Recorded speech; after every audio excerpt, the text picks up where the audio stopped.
समय था जब भारत को दुनिया गोल्डन बट कहती थी। दुनिया की दौलत का सबसे बड़ा हिस्सा इसी धरती से आता था। लेकिन आज सवाल ये है, अगर भारत इतना अमीर था तो फिर हम गरीब कैसे बन गए? इसका जवाब यही छुपा हुआ है जो हमने पार्ट 1 में दे दिया था, मुगल एम्पायर। आज है पार्ट 2 और हम बात करने वाले हैं colonisation of India in British rule. तो गाइस, अगर आपको ये वीडियो पसंद आती है तो चैनल को लाइक करो और सब्सक्राइब करो। 1700 के आसपास भारत दुनिया की कुल जीडीपी का लगभग 25% हिस्सा देता था। अगर ये पैसा आज होता ना, हम पता नहीं कहाँ होते जी। भारत के कपड़े, मसाले, हीरे और सोना तो पूरी दुनिया में मशहूर था, जो आप लोग अभी भी सुनते हो और बार सुनते रहोगे, क्योंकि ये इतना अमीर भारत था। इतने ज्यादा कपड़े यहाँ बनते थे और सूरत के कपड़े तो यूरोप जैसे देशों में ऐसे बिकते थे, ऐसे इतने महंगे कपड़े थे। परंतु ऐसा क्या हुआ कि इतना अमीर होने के बाद भी हम इतने आज गरीब हैं? तो उसका सबसे पहला और महत्वपूर्ण कारण है, यूरोप के पास पैसा नहीं था। जी हाँ, जैसे कि ढाका का मलमल और सूरत का कपड़ा, दक्षिण भारत के मसाले, यूरोप के राजा भी इन्हीं के दीवाने थे, लेकिन उनकी जेब में इतना रुपया ही नहीं था कि ये सब खरीद पाए। तो इसी बीच साल 1600 इंग्लैंड में बनी ईस्ट इंडिया कंपनी व्यापार के बहाने भारत आई। लेकिन मैं और ये पूरी दुनिया जानती है कि वो व्यापार नहीं, हमें धोखा देने आई थी। उन्होंने कहा कि हम सिर्फ व्यापार करना चाहते हैं, लेकिन असली सच कुछ और था। धीरे धीरे कंपनी ने भारतीय राजाओं को आपस में लड़वाया, रिश्वत दी और सेना खड़ी कर ली। हाँ, जो आप पढ़ते हो कि ब्रिटिश ईस्ट इंडिया कंपनी की सेना वो ऐसी ही खड़ी हुई, लेकिन औरंगजेब के जाने जाते तक जो ब्रिटिश ईस्ट इंडिया कंपनी थी वो तो भारत आई गई थी। और औरंगजेब के पतन के बाद किसी भी मुगल एम्परर में इतनी हिम्मत नहीं थी, इतनी ताकत नहीं थी कि वो ब्रिटिशर्स की चाल को रोक पाए, ब्रिटिशर्स के दिमाग को समझ पाए। यहीं से शुरू होता है असली खेल। साल था 1757, हुआ बैटल ऑफ प्लासी। नवाब सिराजुद्दौला और ईस्ट इंडिया कंपनी के बीच युद्ध। लेकिन आप सोच रहे होंगे कि ये युद्ध में या तो ईस्ट इंडिया कंपनी जीती होगी या तो सिराजुद्दौला जीता होगा। ना, जीती तो ईस्ट इंडिया कंपनी ही थी, लेकिन युद्ध से नहीं, धोखे से जीती थी। जी हाँ, उनके खून में ही धोखा था। लड़ाई मैदान में नहीं, धोखे में जीती गई थी।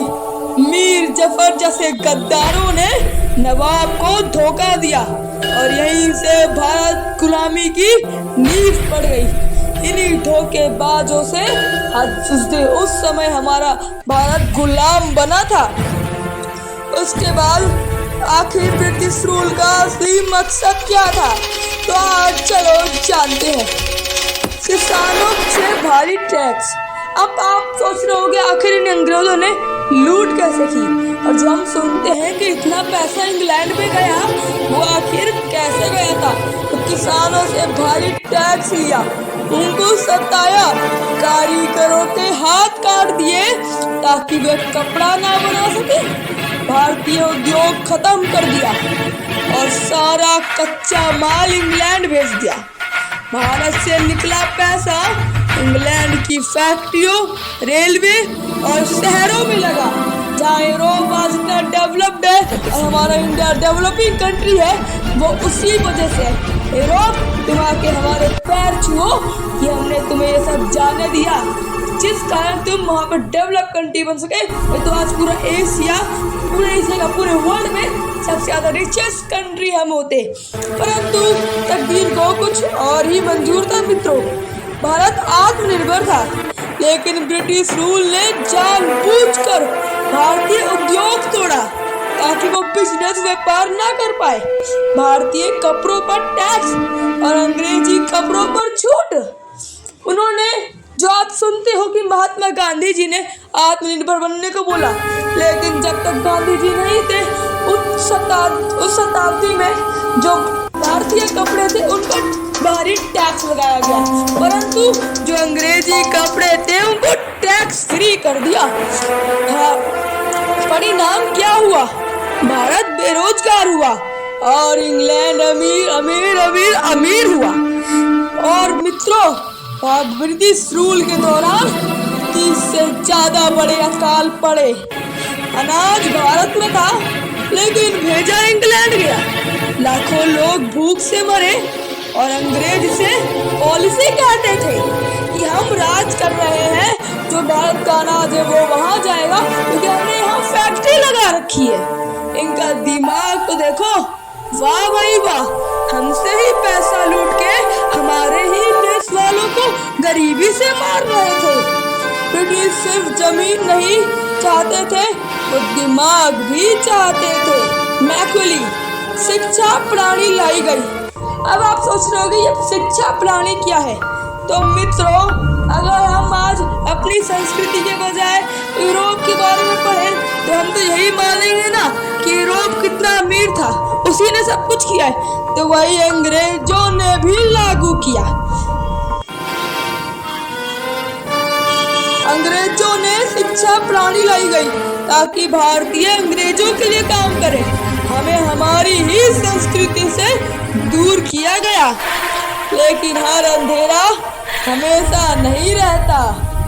1857 ये तारीख है जिसने पूरे भारत इतिहास को एक नई ऊर्जा दी, जिसने रेवोल्यूशन लाई।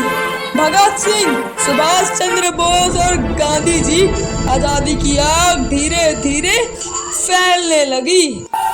तो मित्रों, ये थी असल कहानी। 1947 में जहाँ भारत आजाद हुआ, लेकिन एक गरीब टूटा हुआ लूटा हुआ भारत था, जो कभी गोल्डन बर्ड था उसे पंख काट के छोड़ दिए गए।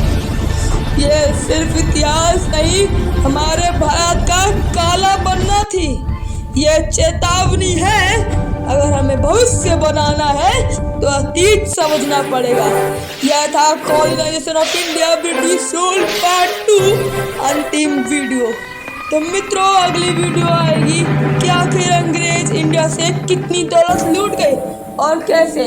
और अगर आप जानना चाहते हैं शिवाजी महाराज और संभाजी महाराज पे पूरी वीडियो, तो बस कमेंट में हर हर महादेव लिख दीजिए। तब तक के लिए बाय बाय, मिलते हैं अगली